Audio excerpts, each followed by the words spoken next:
All right, we're playing the game Explain a Book That You Read. So this is the 4-hour work week.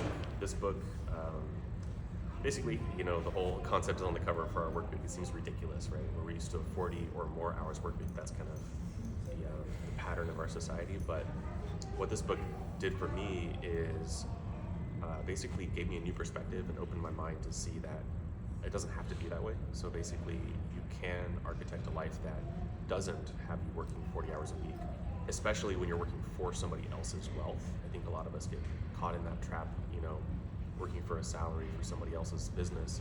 And when you leave that job, you don't have residual income from that. You've built up somebody else's business and you've maintained their business that is going to keep going and keep having wealth.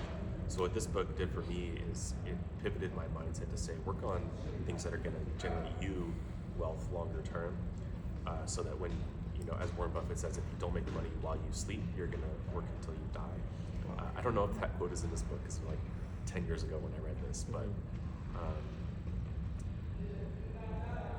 it really helped me to see that even something that's so sort of preposterous, it is actually possible to architect a life like that. So I would encourage anybody who is feeling the grind of a 40-hour work week to kind of consider this book and see some new horizons about a different way that life could actually be. And by the way, the wealthy people of the world, they don't work 40 hours a week. They don't work for other people. They work for themselves. They own assets that generate wealth and they maintain those assets.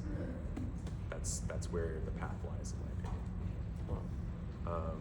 This book I have not read straight up, but I flipped through it, and I've been doing enterprise selling, custom software services selling for about 3 years, and just looking at the way that this book lays out how sort of selling works seemed very on point to me.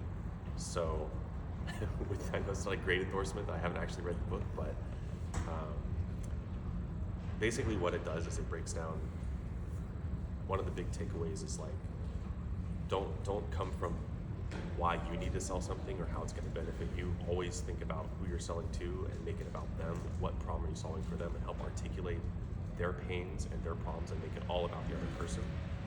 You also have to be willing to walk away from a sale. If you're with a prospect and they don't actually need what you have, that's fine. You discover that as part of the journey. So I won't talk too much more about this one because I haven't read it. Here's another book I haven't read. Limited selection here, guys. But I did read Atomic Habits, which also has habits in the name.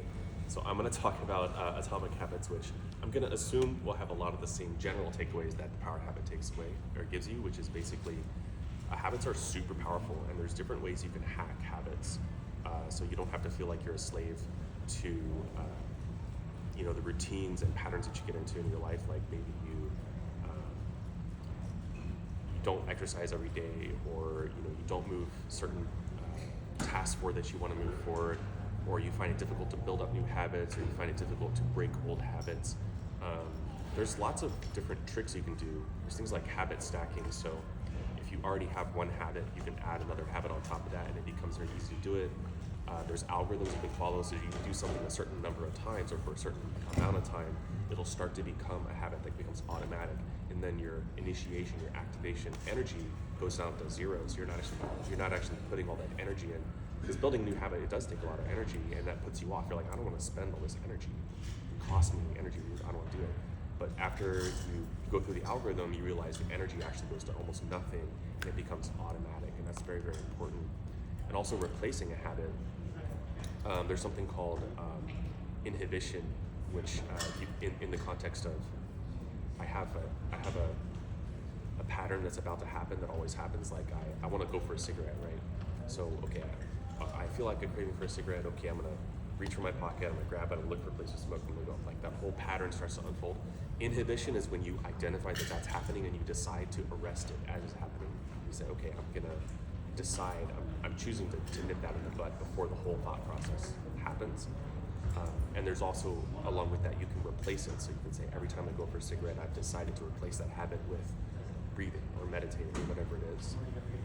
So there's different tricks and strategies you can use to basically take more ownership over who you are and what you do with your time based on habits. So. Awesome, thank you.